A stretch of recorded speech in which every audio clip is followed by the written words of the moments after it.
Welcome to the Cheating Wife Stories channel. I grew up in a quiet, unassuming town where life seemed to move at a leisurely pace, yet the undercurrents of drama were always present. My parents were traditionalists, Dad a disciplined, no-nonsense man who worked in local law enforcement, and Mom the warm-hearted anchor of our family who often volunteered at the community center. From a young age, I learned the value of structure and integrity, qualities that, ironically, would be tested repeatedly in my adult life. My first real taste of betrayal came at 12 when my closest friend Mark lied about breaking Dad's prized fishing rod. I discovered the truth by accident and confronted him. Though it seemed trivial, it planted the seeds of mistrust that would shape how I viewed relationships. Mark and I drifted apart, and by high school, our connection was nothing more than a distant memory. During high school, I discovered my love for civil engineering, drawn to the idea of building structures that would stand the test of time. Around the same time, I met Laura. She was in my sophomore science class, a bright, tech-savvy girl with a quick wit and a smile that could light up a room. We started out as friends, helping each other with homework and sitting together at lunch. By junior year, our friendship had grown into something more, and we began dating. Laura quickly became a central part of my life, not just my girlfriend, but my confidant and partner in everything. From late-night study sessions to weekend adventures, we were inseparable. By senior year, I believed we had something truly special, a relationship strong enough to withstand any challenge life might bring. As the years went by, subtle shifts began to emerge at home. Laura, who had always been the embodiment of focus and determination, started to seem more distant. Years together became less frequent, often postponed or canceled with vague excuses about work commitments. Her once lively and engaging demeanor grew quieter, and there was a certain detachment in her gaze that I couldn't quite understand. I tried to attribute it to the pressures of her demanding job. She was excelling in her career after all. But a quiet, persistent unease began to take root deep within me. It wasn't until weeks later that these suspicions began to harden into something undeniable. There were whispers, little signs I'd been too distracted to see clearly, and then, on a day that started like any other, a chain of events began to unfold that would shatter the illusion of stability I'd clung to for so long. It brought me to that moment, standing by my car, waiting to confront truths I could no longer ignore. Perched on the front of a car parked near license plate 128, I waited quietly. The sound of a door creaking open caught my attention, and soon they emerged. Her movements deliberate. Her gaze briefly landed on me before darting away, her face drained of all color, as if caught in an unthinkable act. Sliding off the hood, I noticed him lifting his hands in an almost defensive gesture. My voice was calm but firm as I said, "Don't worry, neither of you is worth the trouble." Without another word, I walked toward my car, got in, and drove away, leaving them to their unease. The path to that moment was a long one. Jim and I met when his family moved in next door. We were both 8, the only boys in a neighborhood full of girls our age. Naturally, we became inseparable like brothers. By the time 4th grade ended, we had each other's backs and everything. Little leagues, soccer, and every misadventure in between. Through high school, our bond never wavered. If you messed with Jim, you dealt with me, and vice versa. By senior year, we were still going strong. Jim was dating Annabelle Spears, and the 4 of us often went on double dates. On prom night, Laura and I took the next step in our relationship in one room, while Jim and Annabelle did the same in another. After graduation, life took us in different directions. Jim chose the Navy over college. Annabelle was furious, calling him every name in the book, but still promised to wait for him once he settled at a duty station. Meanwhile, Laura and I went to college, me at Eastern Michigan University for civil engineering, and her at the University of Michigan for it. The two campuses were only a half-hour apart, so we kept our relationship alive, though not without complications. There were cracks, subtle at first. Laura canceled plans a few times, claiming she had too much studying to do. Friends at her school told me otherwise, that she was going out with other guys. One night, I saw it for myself. I arrived unannounced and watched her climb into a car with some guy. I followed them to a restaurant on Ann Arbor Road, waited 10 minutes, and then went inside. I spotted them tucked away in a corner booth, sitting close. His arm was around her, and she didn't seem to mind. I took a seat at a distant booth where I could observe without being noticed. Laura's reaction was immediate once she heard my voice as I ordered. Her eyes widened, and she quickly pushed his arm away. The confusion on his face said it all. This wasn't their first outing. They were comfortable enough to be close in public, and she hadn't expected to get caught. I stayed calm, finished my meal, and left without confronting her. The next day, I skipped our Friday night date without explanation. I turned off my phone and enjoyed a quiet evening with a good book. On Saturday, I went to a party, met a gorgeous brunette named Robin, and got her number. Sunday afternoon, my doorbell rang. It was Laura. She marched past me as soon as I opened the door, demanding answers. "Where were you Friday night? Why didn't you answer your phone?" I leaned against the doorframe and said, "Which question do you want me to answer first?" Her brows furrowed. "What's that supposed to mean?" "You asked 3 questions," I replied calmly. "Pick one. Don't play games." "Rob." She snapped. "What's going on?" I sighed. "Fine. Friday night, I stayed in.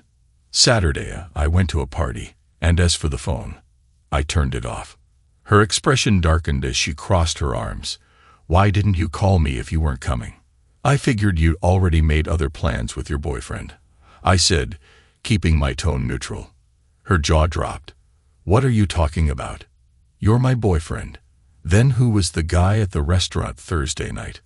I asked, folding my arms. "He's just a friend. Sitting close, his arm around you. That's just friendly." My voice sharpened. "If it was so innocent, why didn't you come over and say hi? Maybe introduce us?" She fired back. "Why didn't you come over if it bothered you so much?" "I wanted to see how you acted," I said flatly. "Because people keep telling me you're seeing other guys," I replied. I needed to see it for myself. Her frustration boiled over. "You don't know me, Rob. We never agreed to an exclusive relationship." I stared at her, stunned. "I thought we did. I gave you my class ring and Letterman jacket as a sign of commitment." She shook her head, exasperated. "That's high school stuff, Rob. It doesn't mean anything now." I nodded. "Fair enough. If it doesn't matter to you, it doesn't matter to me. I met someone at the party Saturday, and she gave me her number. Maybe I'll call her." Laura's face twisted in anger. "Fine, do what you want," she snapped before storming out. As I watched her leave, I realized she didn't apologize, make excuses, or even try to salvage our relationship. To her, the rules had changed. It hurt to let go of someone I'd been with for so long, but it was better to face the truth now than drag things out further. I had a ton of homework earlier in the week, so I didn't get around to calling Robin until Thursday. We chatted for a while and set up a date for Friday night. I picked her up, and after dinner, she suggested skipping a movie and heading to a party she'd heard about. The party was at an apartment in Belleville. We arrived a little after 8, and wouldn't you know it, fate had a sense of humor. The first people I saw as we walked in were Laura and the guy she'd been with the previous Thursday. "Oh great," I muttered under my breath. Robin noticed immediately and leaned closer. "What's wrong?" she asked. I nodded subtly toward a pair of people across the room. "Them," I said quietly. She frowned, puzzled. "Do you know them?" "I know her," I replied, keeping my voice low. "Ever heard of Miss Piggy?" Robin blinked. "Miss Piggy? That's her nickname." "Yep," I confirmed.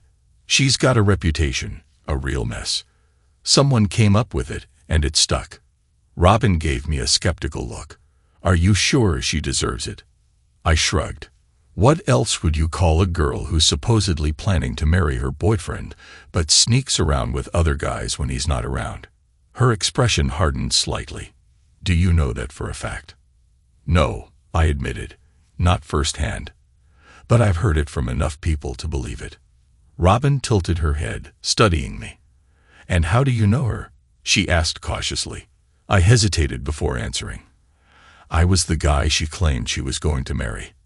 At least until I caught her with that guy last week. Robin's eyes widened. Wow, so firework tonight. Nope, I said with a shake of my head. We broke up on Sunday. It's over. She raised an eyebrow and smirked. What are the odds you'd have asked me out if last Thursday hadn't happened? Pretty slim, I admitted, meeting her gaze with a faint smile. But Thursday did happen, and we're here to enjoy ourselves. Let's go do that. She smiled, took my hand, and led me across the room to introduce me to the host. Laura, standing off to the side, noticed me immediately and froze. Her expression was a mix of shock and unease. I couldn't tell if it was because she didn't expect me at this kind of party, or because she felt guilty about being with someone new. Either way, I ignored her as Robin introduced me to Gary and his wife, Artisan. We made small talk before heading off to grab drinks. The basement had been turned into a dance floor, and Robin and I spent most of the night dancing and meeting new people. Every now and then, I caught Laura watching me, her expression unreadable. Around 11, Robin said she needed to call it a night since she had things to take care of the next day. We said goodbye to our hosts, and as I drove her home, she commented, "Your ex spent a lot of time looking at you tonight." She was probably just surprised to see me there, I replied. Robin shook her head, her expression thoughtful. No, I think she was uncomfortable seeing you with someone else. I shrugged, unconcerned. That's her problem. She's the one who ended things. Maybe so, Robin said, glancing toward the woman in question, but she didn't seem too happy about it. She'll have to get used to it, I replied, my tone matter-of-fact. Robin turned back to me, a teasing smile playing on her lips.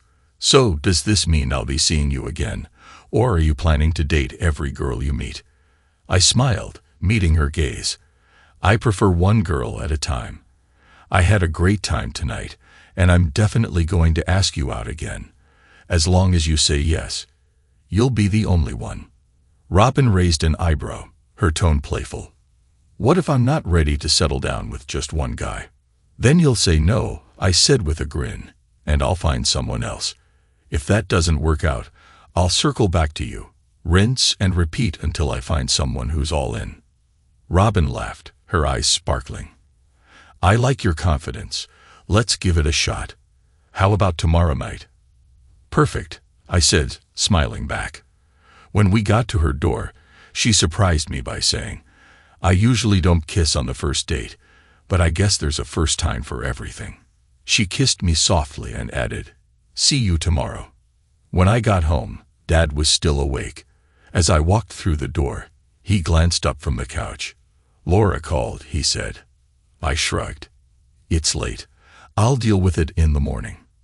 The next day, I slept in. By the time I stumbled out of bed, it was late morning. Mom was waiting in the kitchen with a cup of tea. Laura's already called twice, she said, looking at me pointedly. Not until I've had coffee, I grumbled, heading for the coffee pot. Mom raised an eyebrow. Things aren't going well between you two, huh? I poured a mug and leaned against the counter. It's not just us anymore. Mom tilted her head. Does she know that? She should, I replied. She's the one who opened that door. Before Mom could say more, the phone rang again. She picked it up, listened for a moment, and then handed it to me. It's Laura, I sighed, taking the phone. What? I said, not bothering to hide my irritation. Why didn't you call? Laura demanded, her voice sharp. It was late when I got home, and I just woke up, I said evenly. That's not what I meant, she snapped. Why didn't you pick me up for our usual Friday date? I set my coffee down. We talked about this last Sunday, Laura. You said we weren't exclusive anymore, remember? So I decided to take your advice and see other people." "That's not what I meant, Rob," she protested. "You should have known that." "Don't give me that," I shot back. "I saw you with that guy last Thursday." "I wasn't with him, Rob. I went to the party alone, and he just happened to be there," she insisted. "Right, sure." My tone was cold. "It doesn't matter anymore. I've been hearing all kinds of stories about you, like how you earned the nickname Miss Piggy."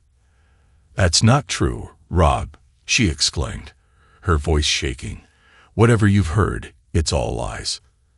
After what I saw at the restaurant, I said, cutting her off, "Sorry, I don't believe you, and I'm done. Give me back my ring and Letterman jacket. They're meaningless to you anyway. Goodbye." I hung up the phone feeling a strange sense of relief wash over me. Someone who had overheard the conversation gave me a small nod. "She made her choice," she said softly. "And so did you." Meanwhile, Robin and I started spending more time together.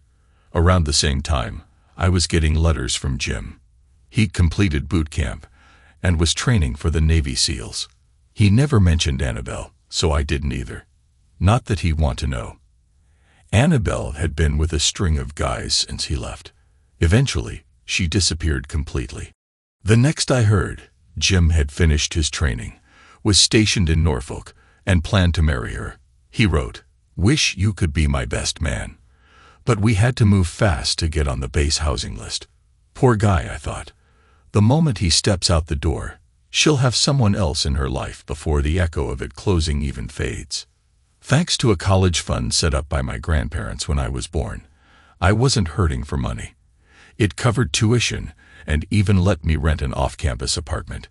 By the start of my junior year, Robin and I decided to move in together.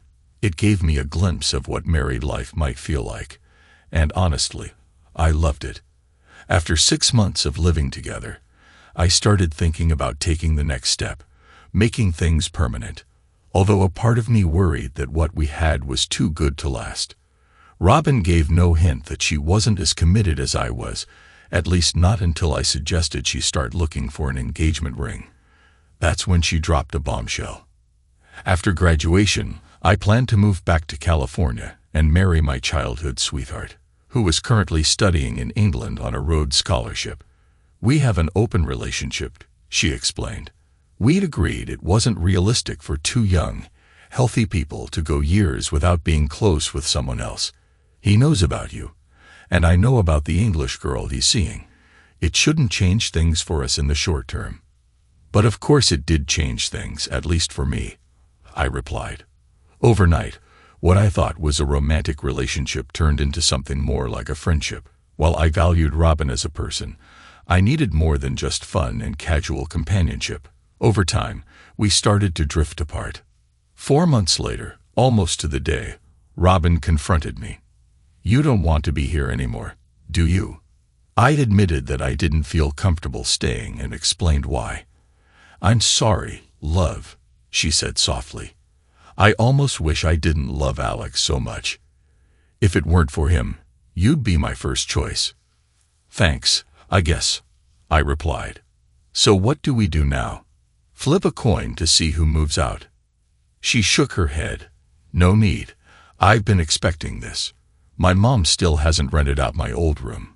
She says she's keeping it for me until I turn 40 or until she has grandkids, so I'm the one leaving." "Friends?" she asked. "Always." She hugged me, then whispered, "One last night together, please." A week later, I was back at home, trying to adjust to life without Robin. On Friday night, as I worked on an article for school, Mom called up the stairs. "Rob, someone's here to see you." I went down and found her chatting with Laura. "I'll leave you two alone," Mom said, disappearing into the kitchen. "Hi, Rob," Laura said tentatively. "Hi," I replied. "What brings you here?" Laura shifted awkwardly. "Robin called me. She said you're back on the market and suggested I should hurry if I wanted to be first in line." I frowned. "Why would you even want to be in line?" She sighed. "There wouldn't be a line if I hadn't been so stupid. Robin never would have existed in your life if I hadn't messed up. I just want to come back to where I belong." "Where you belong?"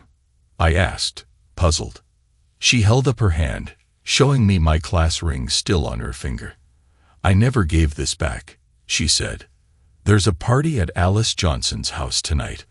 Wanna take me?" At the party, Laura made a show of holding up the ring. "Just so everyone knows," she announced, "I've reclaimed what's mine." After the party, she was unusually quiet on the drive home, staring out the window.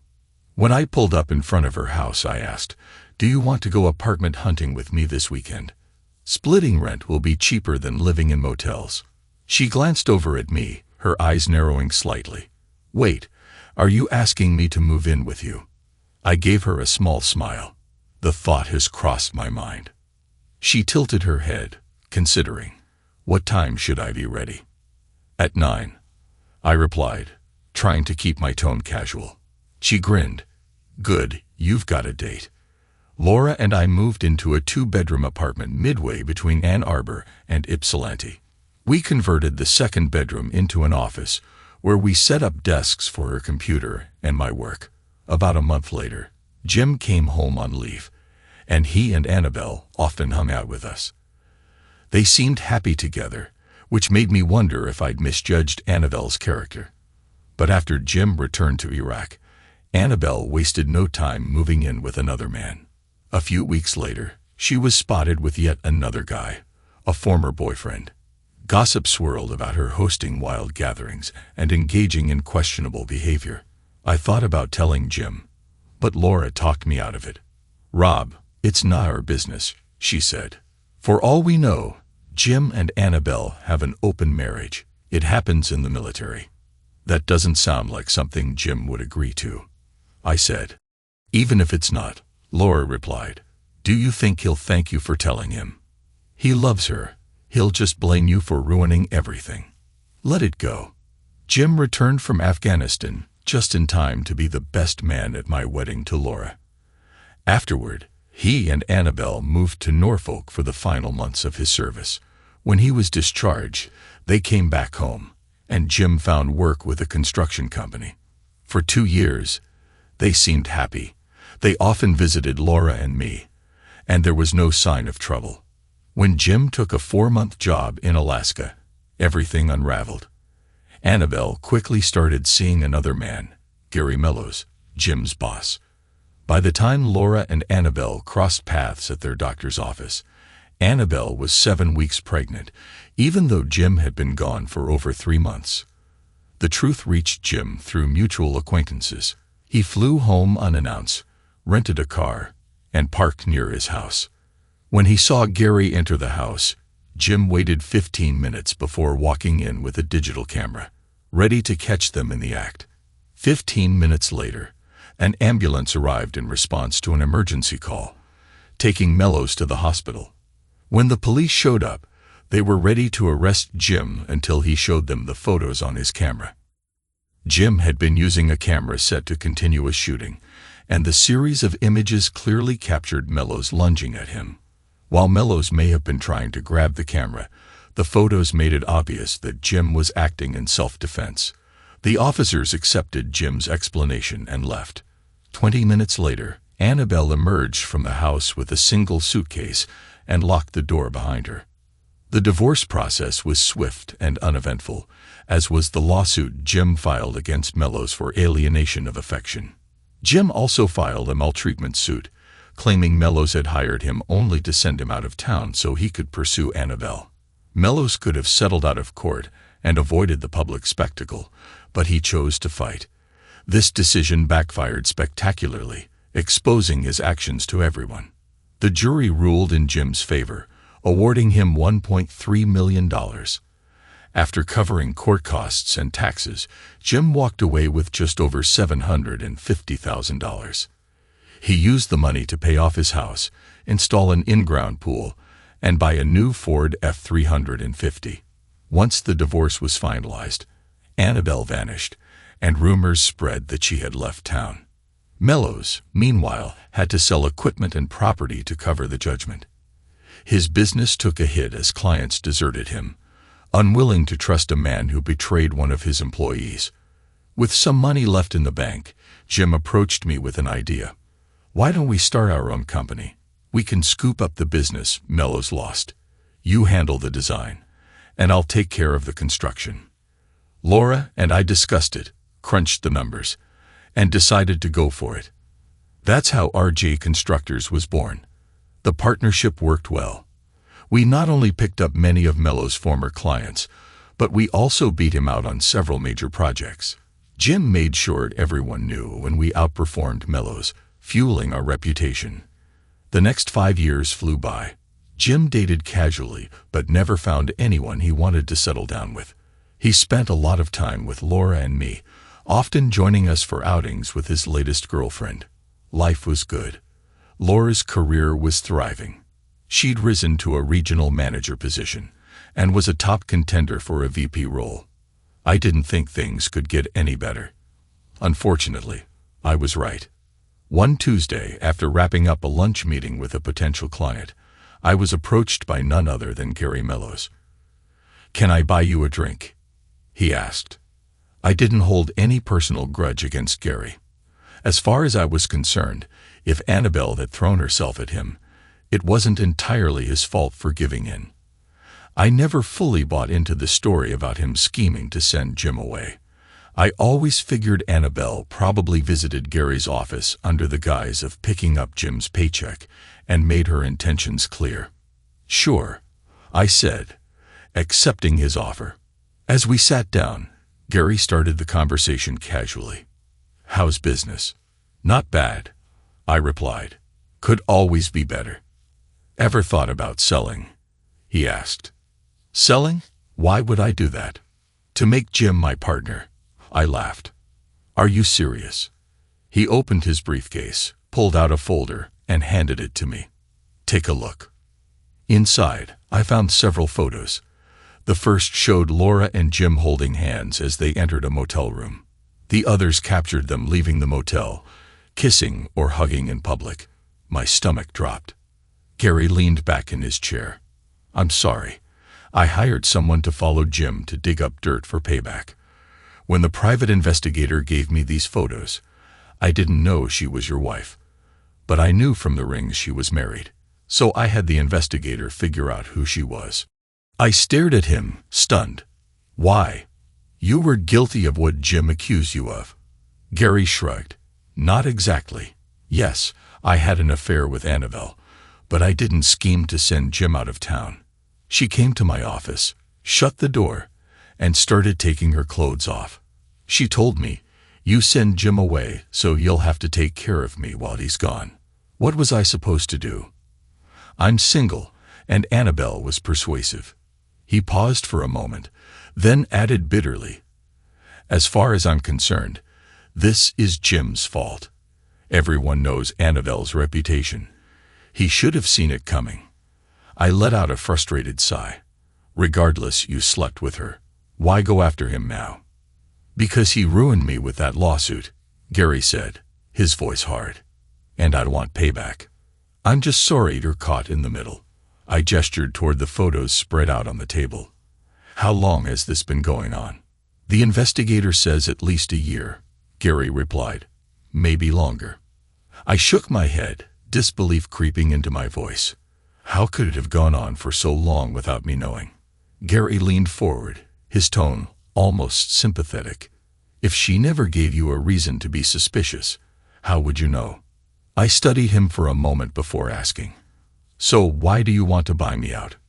What's your end game?" A slice of smirk spread across Gary's face. "As Jim's partner, I have equal say in every decision. If he wants to do A, I'll push for B. And since I'll have access to your pricing, I'll make sure my other company underbids you on every job. I'll bankrupt the business and leave Jim with nothing." I frowned. "And you?" Gary's smirk widened. "I've already done the math. If the company fails, I'll recoup most of my investment by selling the asset. Plus, I'll profit from the contracts my other company takes away from you." I clenched my jaw. What if Jim decides to retaliate? Gary chuckled. Let him try. I learned my lesson after that first confrontation. If he comes at me again, I'll be ready. He stood up and tossed one last remark over his shoulder. If you're interested in selling, let me know. I left the meeting reeling. How could Laura and Jim have been carrying on behind my back for over a year? I'd never seen a single sign of dissatisfaction from her.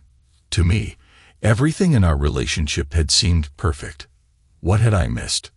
I couldn't dismiss Gary's evidence, but I also couldn't trust it completely. He had every reason to manipulate the situation for his own gain. Determined to know the truth, I contacted a friend at an insurance agency and got a referral for a private investigator. 13 days later, I had confirmation. On Wednesdays, when Jim was supposedly visiting job sites, he was actually meeting Laura at the Comfort Inn on Melrose. How she managed to slip away from work for these rendezvous was beyond me. My task now was deciding how to proceed. Deep down, I already knew what I wanted to do. It was just a matter of figuring out how to execute it. After a 2-hour meeting with my lawyer, I had a clear understanding of my options.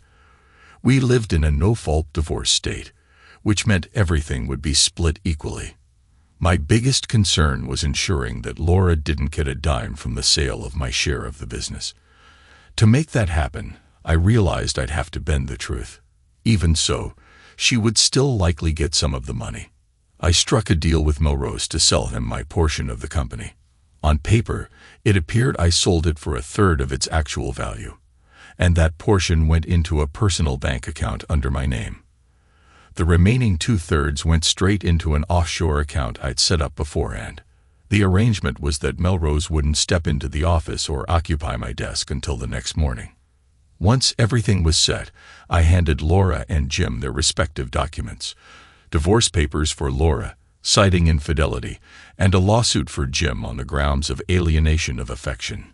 Even though no-fault laws applied, I could still file for infidelity, which might sway the division of assets in my favor, depending on the judge. For the infidelity claim to stick, I needed solid proof. Comparing the private investigator's reports from Gary and my own detective showed that Laura and Jim consistently met at the same motel, always on Wednesdays. My investigator rented a room and set up hidden cameras to capture their activities. A generous tip to the motel staff ensured that Laura and Jim would be placed in that particular room. On Wednesday morning, I called Maria, our receptionist, and told her, "Let Jim know I won't be in this morning. I've got a dentist appointment, and if I'm not feeling up to it after the extraction, I may skip the afternoon too." "Got it, boss. Honestly, you should just go home and rest.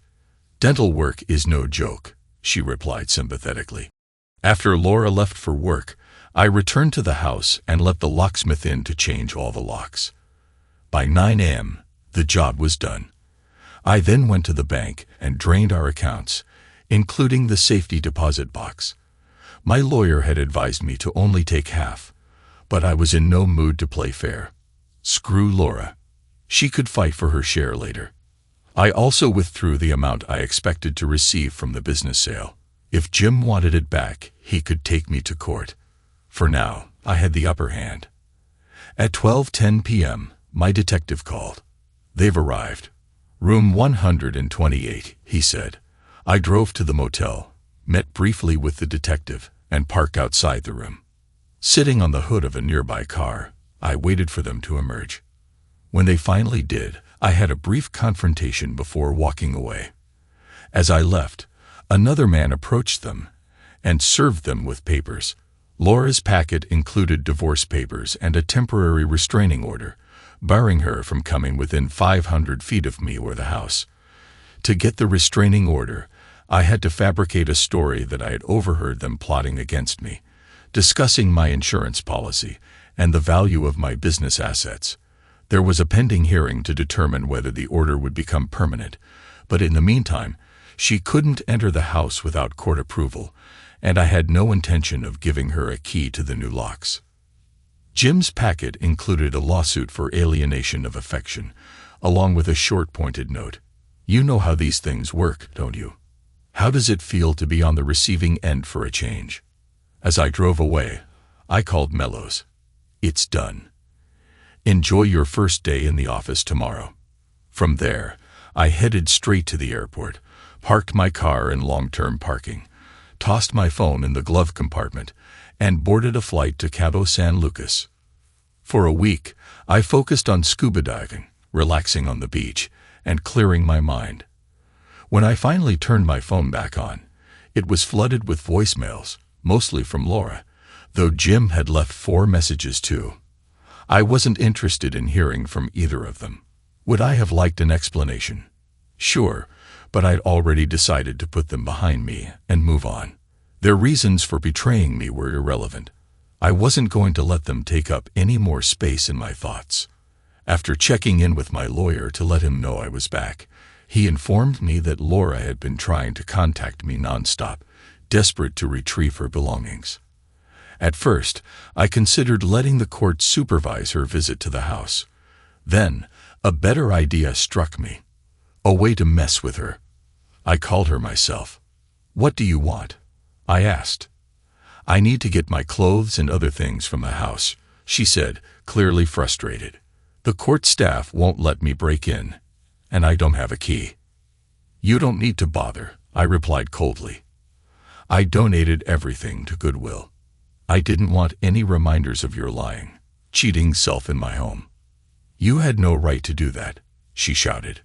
"I had every right," I snapped, "just like you had the right to stab me in the back." "We're done, Laura. Goodbye." Of course, all her belongings were still in the house, but the satisfaction of messing with her was too good to pass up.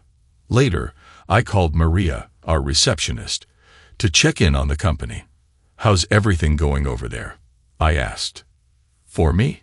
Not bad," she replied, her tone dry. "For the company, a total disaster. Jim and Gary are at each other's throats all the time. They argue about everything, no matter how trivial. Jim orders materials, and the moment he leaves the office, Gary cancels the orders. Nothing's getting done because they're too busy fighting."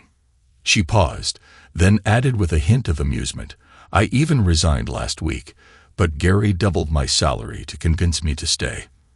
Honestly, I'm just here for the chaos now." Maria paused before adding, "You should have stayed, Rob. Why did you sell your share to Gary?" I explained the whole situation to her. After a brief silence, Maria replied, "Well, now I have even more reason to stay." "And what's that?" I asked, curious. "To make Gary's life easier," she said bluntly. "I never liked Jim. He was always inappropriate with me, even threatening to fire me if I didn't go out with him. I shut him down, but he made things miserable for me. Honestly, I'm glad he's finally getting what's coming to him. I wish you told me sooner," I frowned. "There was no need," she said with a shrug. "I handled it. And for what it's worth, I'm sorry about what happened with Laura. But maybe it's a blessing in disguise for both of us." "How do you figure?" I asked.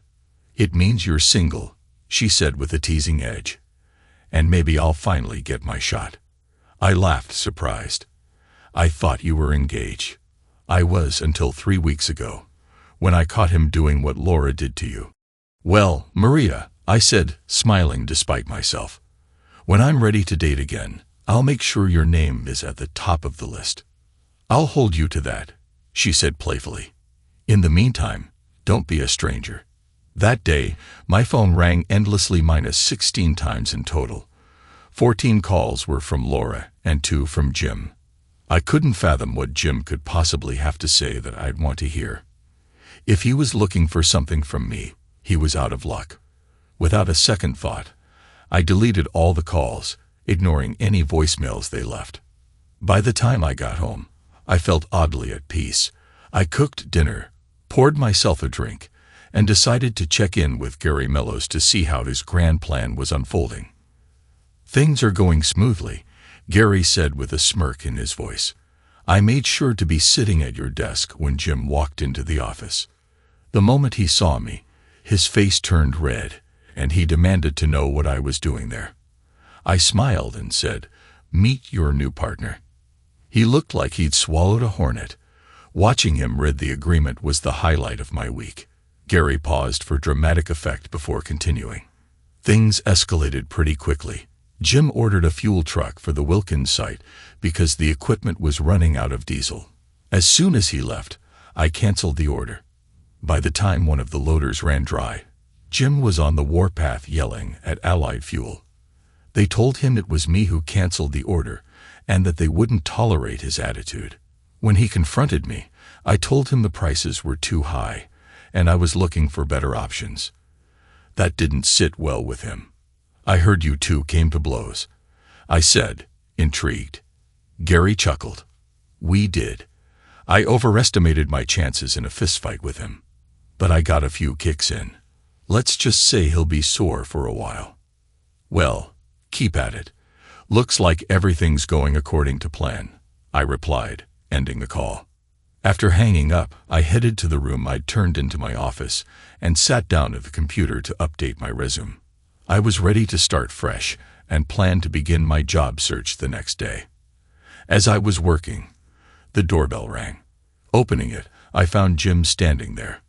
"What the hell do you want?" I asked coldly. "We need to talk, Rob," he said, looking sheepish. "No, we don't," I replied sharply. "It wasn't my fault," Jim blurted out. "Laura came after me. I was in a bad place, angry about what Annabelle did, and I wasn't thinking clearly. I'm sorry, but I didn't go after her." "But you knew she was my wife," I shot back. "You knew how it felt when Annabelle cheated on you, and yet you didn't stop to think how it would feel for me. Did you really think I wouldn't find out? You were supposed to be my friend. Even if she threw herself at you, which I seriously doubt, you should have had the decency to say no. I turned Annabelle down when she tried it with me, and you should have done the same. Once might have been a mistake, but you didn't stop at once, did you? You kept going. You betrayed me, Jim, and there's no excuse." "Why'd you sell out to Mellows?" he asked. I stared at him for a moment. "Because if I hadn't, I might have handled things in a way that would have landed me behind bars, and you're not worth that. But I figured Mellows would give you the kind of misery that lasts longer than any fight." Then, without warning, he continued, I punched him. Grabbing his shirt, I yanked him inside, slammed the door shut, and let out every ounce of rage I'd been holding back. By the time I was done, Jim was unconscious. I dragged him to his car, shoved him into the driver's seat, and walked back into the house with a sense of grim satisfaction. If the cops showed up, I'd tell them he came at me first, and that I had no choice but to defend myself. His recent fight with Mellows would only help my case. The next morning, I sent out 14 resumes and called my attorney for an update. He informed me that a hearing for the restraining order was scheduled for Monday, but Laura still hadn't retained legal representation. I considered calling her but decided to wait. The longer she delayed, the more advantage I had. By midweek, I was already getting responses to my job applications. I flew to Atlanta for an interview on Wednesday and Baltimore on Thursday. Both went well, but a call from a San Diego company piqued my interest. I scheduled an interview for the following Tuesday and started imagining what life might be like in a city where the sun rarely took a day off. At Monday's hearing, the judge dismissed the restraining order, granting Laura access to the house. She arrived with her lawyer, but as soon as they approached me, I stopped them. "You don't talk to me without my attorney," I said curtly. "I just wanted to let you know I'll be coming by tonight," Laura said. "No, you won't," I replied flatly. "I'm flying out this afternoon and won't be back until Wednesday. You can come by after 6. Her lawyer started to argue, but I shut him down. She won't step foot in that house unless someone from the court is present to oversee it. She can wait 2 more days. Laura looked at her lawyer and shook her head. "It's fine. I can wait," she said quietly. On Wednesday evening, Laura arrived with someone from her attorney's office. The court-appointed observer showed up shortly after. She introduced herself and explained her role in documenting anything Laura removed from the house. "That's unnecessary," I told her. She can take whatever she wants. The woman raised an eyebrow. If that's the case, why make her wait? Because she betrayed me, I said bluntly. Not only did she cheat, but she did it with someone I thought was my best friend. I couldn't kick her, couldn't destroy her life. Not without risking jail. But I could make her feel some of the pain she caused me. It's petty, sure, but it's all I've got. The doorbell interrupted my thoughts. I let Laura and the man from her lawyer's office inside, then headed outside to mow the lawn. By the time I was done and came back into the house, everyone was gone, except Laura. She was sitting at the kitchen table, calmly sipping tea. She looked up as I entered. "You lied," she said, her voice flat. "You didn't give my things to Goodwill." "Maybe not," I admitted with a shrug. "But I sure did enjoy how angry it made you to think I had." She sighed, setting down her cup. "I didn't think sorting through everything would be this complicated. It's going to take longer than I expected." I pulled my keys from my pocket, removed the house key, and slid it across the table toward her. "Don't bother rushing. You can have the house by Friday. I'll have my stuff out by then." "Why are you doing this?" she asked. "I've been interviewing for jobs," I said. "As soon as I get one, I'm leaving the state." "That's not what I mean," she said. "Why go through all this? The restraining order, the lies about donating my things. If you're just giving me the house and leaving." I crossed my arms. "That's a stupid question. After what you did, I had to do something to get back at you. You're lucky I handled it this way, and not with violence." Laura's lips tightened. "Dragging me through all this nonsense doesn't even come close to making us even," she said. "But I guess it's what you needed to do." "Still, I think we need to talk," she said. "I know you said no earlier, but I'm going to try to convince you that we don't have to go through with this divorce." "Be serious, Laura," I said. "There's no way I can stay married to you after what you did." "That doesn't matter," she insisted. "I love you, Rob. You know I do. What happened with Jim was just a mistake. A stupid, thoughtless mistake. I've always liked Jim, but I never loved him. I love you." I stared at her incredulously. "It doesn't matter whether you loved him or not. You still cheated. You had to know how I'd feel about that after how upset I was when Annabelle betrayed Jim. Remember how I wanted to tell them, but you talked me out of it. That should have clued you in. And don't feed me that I didn't want you to find out crap. Cheaters always get caught. Jim found out about Annabelle because someone told him, just like someone told me about you. Doesn't the fact that I love you count for anything?" she pleaded. "No, Laura," I replied firmly, "because your love clearly wasn't enough to stop you from betraying me." "It didn't mean anything, Rob," she exclaimed. "It was just a meaningless mistake. An accident, really. How does sleeping with my best friend repeatedly qualify as an accident?" I said, shaking my head. Laura sighed and began her confession. "Jim came by while you were on a trip to Santa Fe. He was in a terrible mood over Annabelle, missing her despite everything.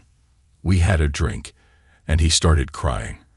I hugged him, trying to comfort him, but it felt good. I knew it was wrong, but I couldn't stop myself.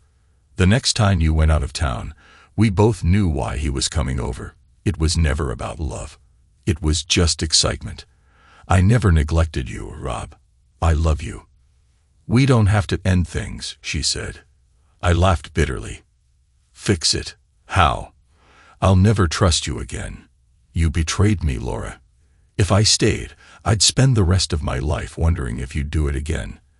And based on what you just admitted, you didn't stop because you loved cheating so much. How am I supposed to believe any promise you make now when you've already broken the one you made when we got married? It's over, Laura. I want a divorce." "I'm not giving up," she said firmly. "I'll fight for us. My lawyer says the court can order counseling, and I know it will help. We'll get through this, Rob. I'm not letting you go." "You still don't get it," I said, exasperated. "It's not about love. I'll admit I still love you, but I can't live with you. Every time I look at you, I'll remember what you did with Jim. I can't live like that." She smirked darkly. "If you try to divorce me, I'll release the video of what you did to Jim. Every family member, every coworker, and all your friends will see it. I'll plaster it across every amateur site I can find."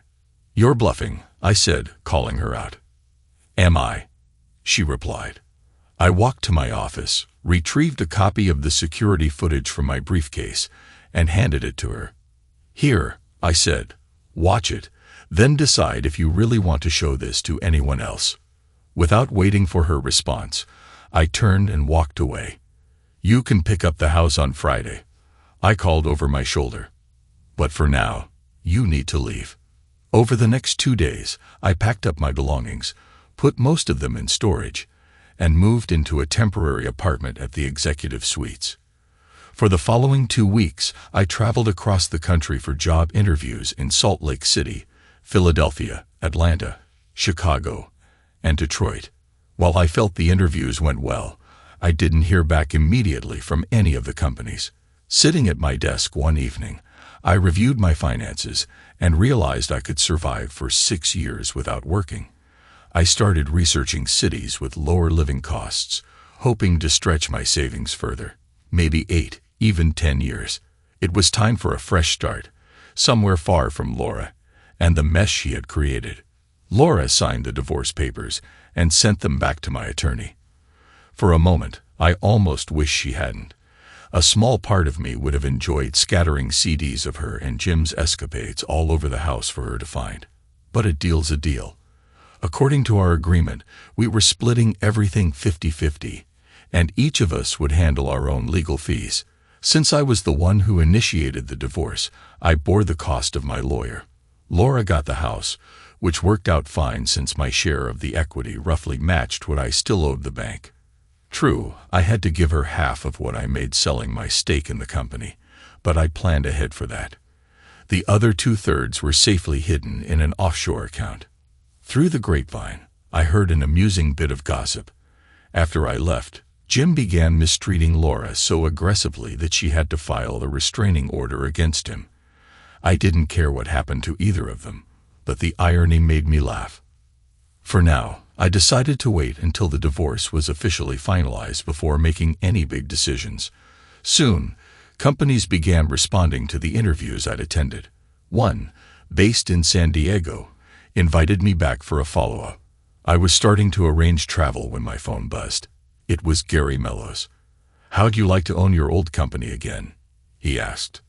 "Why on earth would I want it back?" I replied. "I sold it to you to get away from Jim." "Why would I willingly become his partner again?" he asked. "You wouldn't have to," Gary assured me. After our last blow-up, I told him that if he hated working with me so much, I'd either buy him out or sell his half to someone else. He didn't even hesitate, asked how much I'd offer. He sold it to me for half of what I paid you. I couldn't help but laugh. And why should I be interested? If you get even half of what you said you would to make Jim's life miserable, the company's probably worth peanuts now.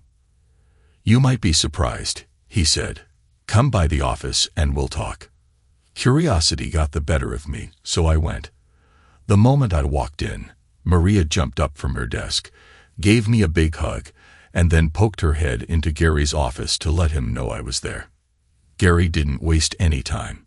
"As you know, I only bought your half of the company to mess with Jim," he began. "I never really wanted him as a partner, but things have shifted. I'm focusing more on construction and less on engineering, and I've moved all the equipment and projects to my other company. That left me wondering what to do about the engineering side. I thought about starting fresh, but then I figured, why not just sell the company back to you?" "I don't think I can afford to buy it," I said. "I can't pay for both halves." "You don't have to," Gary said. "The company's value has dropped since I stripped it down. I'll sell it to you for what I paid Jim and throw in a 5-year contract for engineering services. Plus, the company still has contracts with about 15 other firms. You'd be walking into a ready-made client base." When he named the price, I realized it was less than what I had stashed in my offshore account. "There's one condition," Gary added. "I talked this over with Maria. If you agree to the deal, she's staying with you instead of transferring to my company." I nodded. "I don't need time to think. I'm in. But I won't finalize anything until my divorce is settled, which will take another 3 weeks." "That works for me," Gary said with a grin. As I left, Maria stopped me. "Don't forget, 3 weeks from now, you promised I'd be first on your list." I raised an eyebrow. "I didn't think you were serious about that." Her smile lit up the room. "Oh, I'm very serious." As I drove away, my phone rang again. This time, it was my lawyer. He informed me that Jim had learned a hard lesson from his experience with Gary. Apparently, Jim had reached out with an offer to settle the lawsuit Gary filed against him. I told my lawyer to accept it. Back at my temporary apartment at the Executive Suites, I couldn't stop smiling. In 3 weeks, I'd be starting over. A new life with a new job, a new girlfriend, and money in the bank. I could have spent that time house hunting and shopping for furniture, but for now, I was just savoring the sweet turn of events. As I sit in my new office, surrounded by blueprints and drafts of projects I once only dreamed of, I can't help but marvel at how far I've come. The past year feels like a distant storm. Its winds were violent, its rain unrelenting. Yet here I am on the other side, not just surviving, but thriving. The betrayal, the anger, the heartbreak. They were all bricks in the road that led me here, teaching me lessons I didn't know I needed to learn. Maria's laughter echoes from the next room as she answers the phone. She's been a constant in my new chapter, as dependable as the sunrise. And though we're taking things slow, there's a warmth between us that feels right. It's not the fiery passion of a whirlwind romance, but something steady and grounded, a foundation you can build on. Funny how life works. The person I needed was always just a few steps away. Professionally, the company has become a blank slate for me to reimagine. Without Jim's toxicity or Laura's shadow looming, I found a clarity that I didn't realize I lacked. Contracts are rolling in, and I'm assembling a team that shares my vision. People who value integrity as much as I do. There's a satisfaction in creating something from the ashes, knowing that every step forward is mine alone. Occasionally, memories of Laura and Jim creep in, unbidden and unwelcome, but they no longer sting. Time has dulled the edges of their betrayal, leaving me with lessons instead of wounds. From Laura, I learned that love without trust is a hollow thing. From Jim, I learned that even the strongest bonds can snap under the weight of selfishness and deceit. Every so often, I hear whispers of their lives. Jim has bounced between jobs, his reputation in tatters. Laura, last I heard, she moved out of state trying to start over. I wish them well, not out of forgiveness, but because their stories are no longer tied to mine. I've untangled myself from their chaos, and I have no intention of looking back. As for me, the days are fuller than ever. I've started mentoring younger engineers, finding joy in helping them navigate challenges I once faced. On weekends, Maria and I explore local trails or lose ourselves in conversation over coffee. There's a lightness in my life now, a sense of purpose, unclouded by doubt or regret.